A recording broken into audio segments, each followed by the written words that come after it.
Seng Chao is one of the most accomplished and influential scholars of Chinese Buddhism.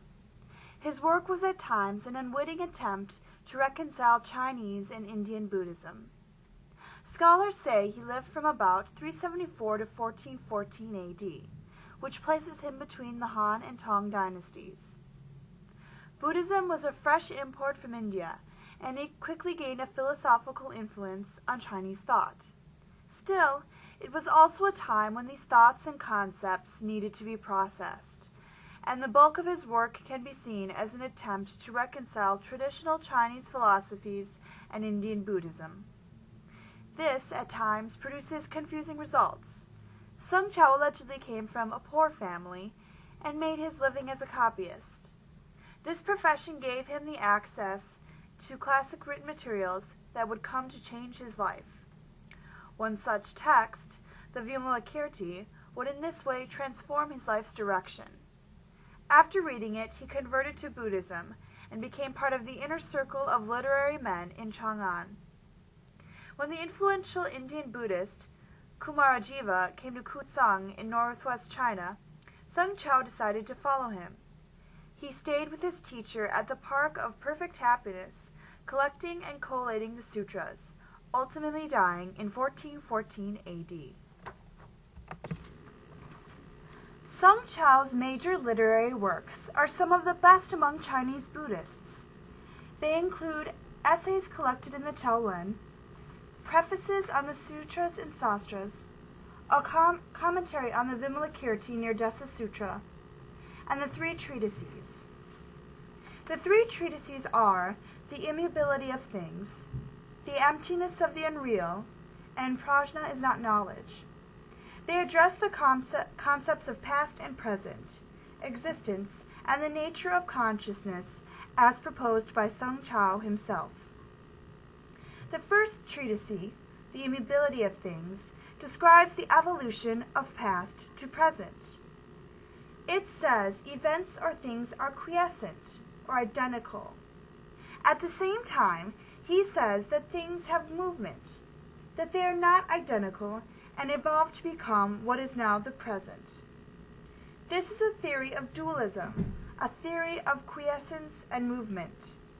Still, he complicates the issue when he comments that the things of the past are not in the present, and that the past does not reach the present.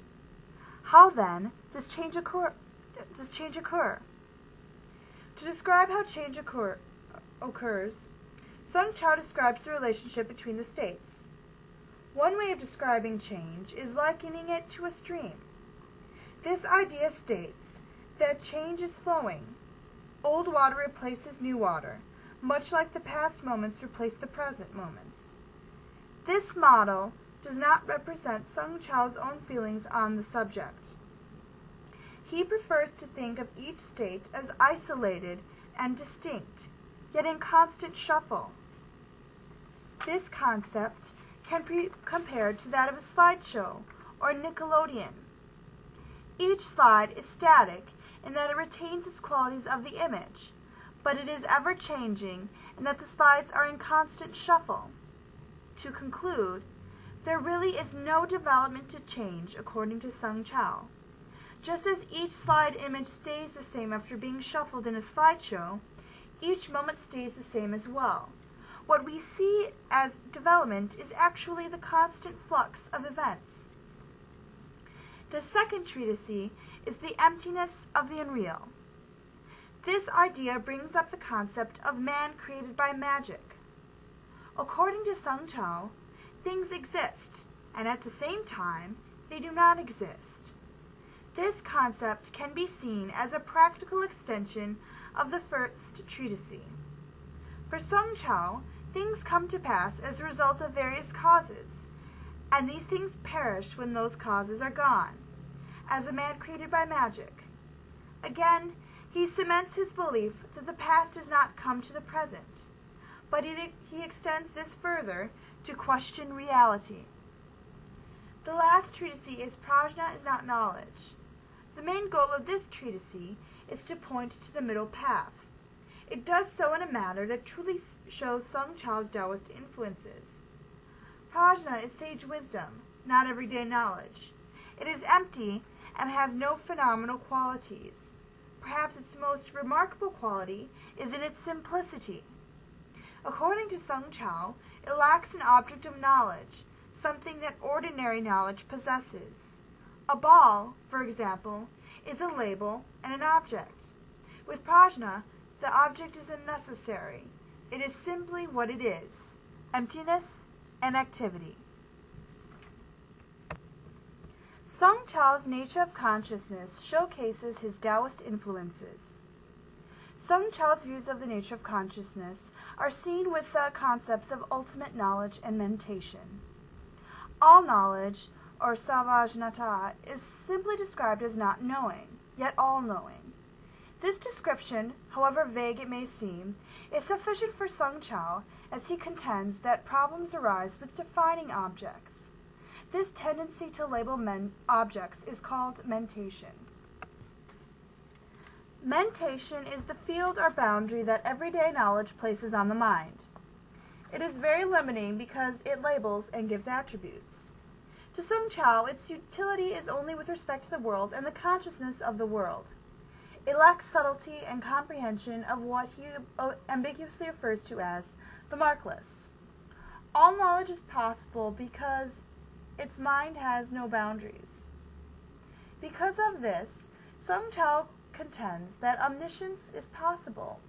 Seng Chao's Taoist influences are seen throughout his views on the nature of consciousness. The idea that names do not truly match reality, that names are useless, are nods to basic Taoist principles. Language is a distractor, and it cannot aid in the actual attainment of the object in said question.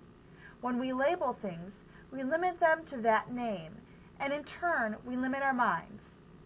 We must keep in mind, as Seng Chao explains, the myriad of things are not absolute, but rather arbitrary designations. Seng Chao's views on consciousness are consistently paradoxical. This can result in great confusion when trying to understand his theories, but it is important to have his ultimate goal in mind. This goal is to push towards the abolition of mentation and the constrained mind. Paradoxes are employed to show the inefficiency of language. Paradoxes are not used to make theories here, but as stated by Liebenthal, to force the reader to admit to the impossibility of solving the riddle of existence by rational thinking. To Seng Chao's reality, is almost equal to enlightenment. It is known as samdi, and it lacks what are said to be discursive symbols and corruption. Seng Chao's writing also lacks a term equivalent for reason. For this, he simply states that cognition apprehends marks. What he does say, though, concerns prajna, or all knowledge. Seng Chao does not address karma, but he does have much to say about nirvana.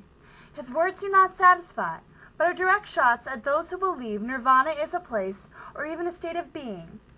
Seng Chao's views of nirvana are much like Taoist views of the way. Nirvana is not a state, nor is it a place. It is nameless and cannot be conceptualized. Efforts to do so are futile, and will ultimately result in misunderstanding. Its description is enigmatic and paradoxical, and is much like the Taoist descriptions of the way. Nirvana is unnameable, non-conceptual, indescribable. On writing on the subject, Seng Chao says his goal is to silence the heretical discussions concerning that vast space. To seek it is foolish and useless. Ultimately, this paradoxical description is not intended to satisfy, but to destroy an illusion of nirvana being anything like a Buddhist version of heaven. Seng Chao's views on Buddhism are infused with ancient Chinese principles such as Daoism.